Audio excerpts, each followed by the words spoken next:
Hello, আসসালামু আলাইকুম। আশা করি আপনারা সবাই ভালো আছেন। আমিও ভালো আছি আপনাদের দোয়া ও ভালোবাসায়। এই যে দেখেন একটু ভিডিও করতে আসছি। এই যে সে চলে আসছে। মিনি। তো ফেসবুকে দেখলাম অনেকেই ফল কেটে খেয়ে ভিডিও দিচ্ছে এবং অনেক ভাইরাল হচ্ছে। তো আমারও ইচ্ছে হলো যে আমি একটু ফলের ভিডিও দিই, কারণ বাসায় আমারও অনেক ফল রয়ে গেছে এবং নষ্ট হচ্ছে। তো এই হচ্ছে আমার টেবিল ভরে গেছে। আরও কিছু ফল ফ্রুট ফ্রিজে আছে, যেমন আনারস আছে, আপেল আছে, ওগুলো এখানে রাখার জায়গা নেই।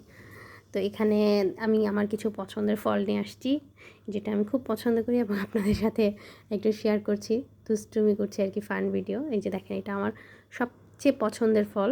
অনেকেই এটা পছন্দ করে না, কারণ সবার কাছে এটা টেস্টি মনে হয় না, খেতে ভালো লাগে না বলে, কিন্তু আমার কাছে খুবই ভালো লাগে। এই ফলটা হচ্ছে অ্যাভোকাডো।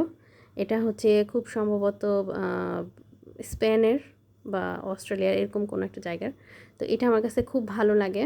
আমাদের দেশিটাও আমি খেয়েছি, কিন্তু দেশিটা আমার কাছে ভালো লাগে না, এটা ভালো লাগে। এটা হচ্ছে আপনার গুলশান থেকে আনাই আমি। এখানে ম্যাক্সিমাম ফলই গুলশান থেকে আনানো। তো ওখানে একটু তাজা, একটু ভালো এবং একটু দাম বেশি পড়লেও মানে আপনার ভাল লাগে ফলগুলো, ও একটু পচা টচা হয় না আর কি। তো এটা হচ্ছে 2200 টাকা কেজি। অনেকেই মনে করে যে এটা আসলে টেস্টি না, কিন্তু এটা খাওয়ার একটা প্রসেসিং আছে। আপনি যদি নর্মালি খান তাহলে আপনি অবশ্যই এটার মধ্যে লেবু, গোলমরিচ আর লবণ দিয়ে খাবেন, খুবই ভালো লাগে। অথবা আপনি এটা সালাদ করে খাবেন। আমাদের বাসায় সালাদ করে খেলে সবাই খায়।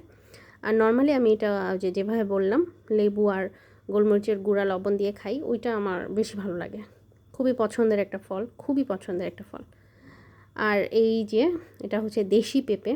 এই দেশি পেঁপেটা খেতে খুব ভালো লাগে, যদিও শীতের মধ্যে পেঁপে অতটা টেস্টি না, বাট এটা দেশি এবং ভালো জাতের, এটাও খেতে ভালো লাগছে।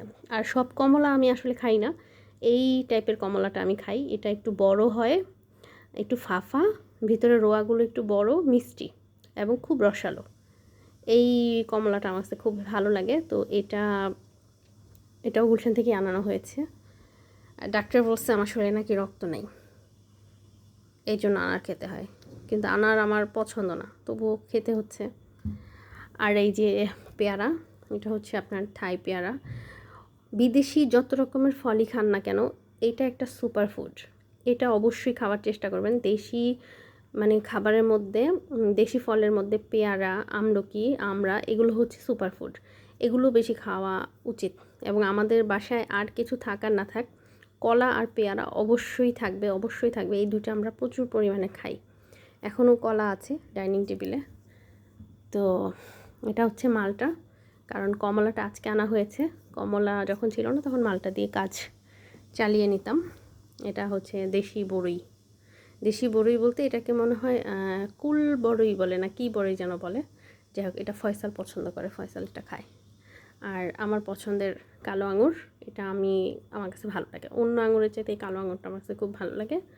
এটাও নিয়ে আসা হয়েছে। আর এই হচ্ছে মেইন ফলটা, এটা হচ্ছে রামবুটান। বাংলাদেশে এখন অনেকেই এই রামবুটানটা চেনে, কিন্তু অনেকেই চেনে না। তো এই রামবুটান নিয়ে আমার খুব ভালো একটা স্মৃতি আছে। সেটা হচ্ছে আমি যখন এই রামবুটানটা খেয়েছিলাম, তখন বাংলাদেশের অনেকেই, মানে 60-70% মানুষ জানতোই না এই রামবুটানটা একটা ফল, এবং এটা বাংলাদেশে তখন ছিল না। সত্যি কথা যেটা, বাংলাদেশে ছিল না। আমি 1995 সালে খেয়েছিলাম ফার্স্ট। আমার প্যারেন্টসের অফিসে গেস্ট এসেছিলেন অস্ট্রেলিয়া বা আমেরিকা থেকে, তখন তারা স্টাফদের জন্য এই ফলটা গিফট হিসেবে দিয়েছিলেন, এবং তখন আমার প্যারেন্টস আমাকে এটা দেয়, এবং তখনই আমি ফার্স্ট এবং খাই। এরপর আমি এই ফলটাকে আর দেখি নাই। এর পরবর্তীতে আমি এটা 2011 সালে গুলশান থেকে কিনেছিলাম সেকেন্ড টাইম, আর আজকে ফয়সাল নিয়ে আসছে থার্ড টাইম আর কি।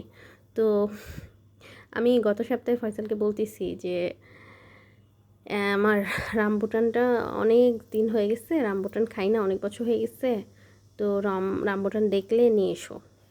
তো ভাগ্য ভালো যে আমার হাজব্যান্ডের কথাটা মনে আছে। তো সে গুলশানে গেল, চোখে পড়লো, নিয়ে আসলো। আসলে একটা মেয়ের সবচেয়ে বড় অলংকার কী জানেন? তার হাজব্যান্ড। আপনার শ্বশুর শাশুড়ি খারাপ হোক ভালো হোক, যত যাই হোক, একটা মেয়ে যত সুন্দরী হোক, যত পয়সা থাকুক, যত গহনাগাটি থাকুক, যত যাই থাকুক, তার হাজব্যান্ড যদি ভালো না হয় তাহলে আসলে মেয়েটা সুখী হয় না। আর আপনি যদি সীমিত আয়েও সুখে থাকার চেষ্টা করেন তাহলে মানে সুখে থাকেন, তাহলে বুঝতে হবে আপনার হাজব্যান্ডের নিয়ে আপনি সুখী। তো আমার হাজব্যান্ড আলহামদুলিল্লাহ আমাকে হ্যাপি রাখার সবসময় চেষ্টা করে, আর আমিও আমার সুখটা সীমিতর মধ্যে রাখার চেষ্টা করি। তো এই জন্য আল্লাহ পাক হয়তো আমাকে ভালো রেখেছেন। তো আজকে এই পর্যন্ত, আপনারা সবাই ভালো থাকবেন। আল্লাহ হাফেজ।